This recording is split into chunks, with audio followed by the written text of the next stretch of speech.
प्रियजनों नमस्कार, वंदे मातरम। मैं कल की परसों की इस कड़ी के अंदर आपको कुछ बातें याद दिलाना चाहता हूँ। शायद आप भूल गए होंगे, क्योंकि भूलना हमारी आदत है। प्रियजनों, आज से पहली पीढ़ी के साथ में जब हम आज़ाद हुए, उसी वक्त हमारा कुछ हिस्सा कुछ आतताइयों ने छीन लिया, जिसका नाम पाकिस्तान बना। प्रियजनों, आप ये देखिए कि हमारे पूर्वजों की कितनी ज़मीन जायदाद, व्यापार, कोठी, भवन सब वहाँ पर थे, और हमें वहाँ से जलील करके बेच दिया गया। कुछ लाखों लोगों को काट दिया गया। ट्रेन की ट्रेन भरी हुई यहाँ पर मरी हुई लाशों की आई। ये वो मंजर याद करो। हमने आज़ादी के लिए महाराणा प्रताप, वीर शिवाजी, गुरु तेग बहादुर, चंद्रशेखर आज़ाद, भगत सिंह, सुखदेव, राजगुरु जैसे कितने अपने लाल खपा दिए। कितने हमारे पूर्वज यहाँ से चले गए।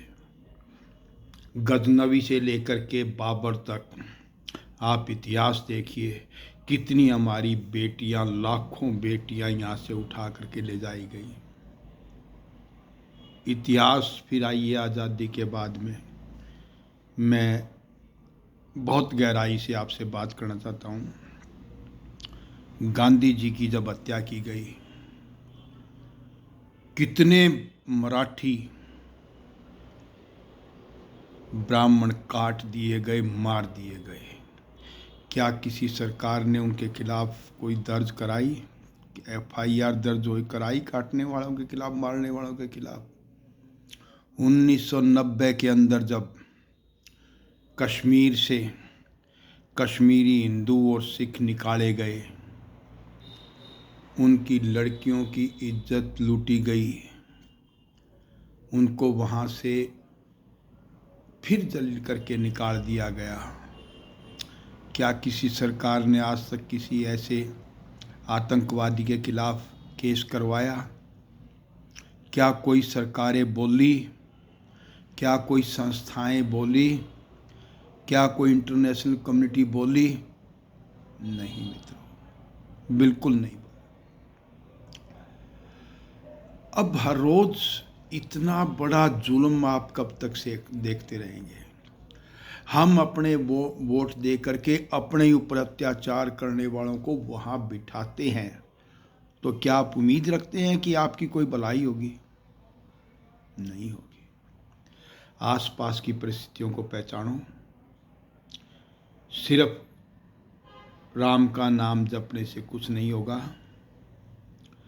बहादुर बनो, दुश्मनों को पहचानो, और आज वोट के नाम पर जो सिस्टम हो रहा है, ये अच्छी बात नहीं है। आज कुछ धर्मगुरु ठेकेदार बन करके किसी एक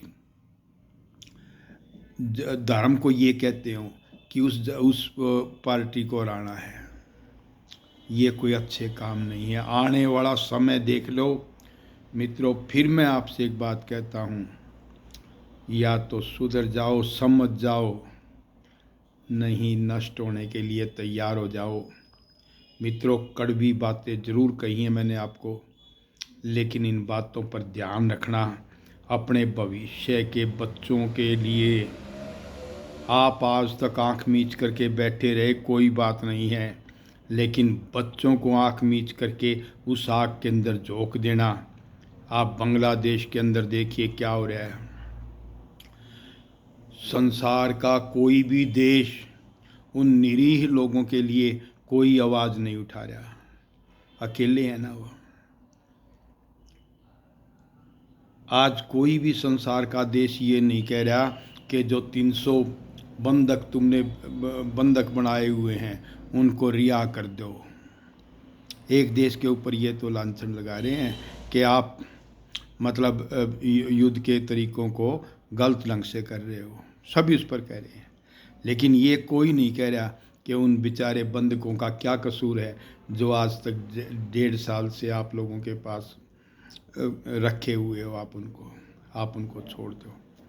क्या आपने उस सीरिया के उनको ISIS का वो कत्लेआम नहीं देखा कि यजीदी औरतों को कैसे बेच रहे थे?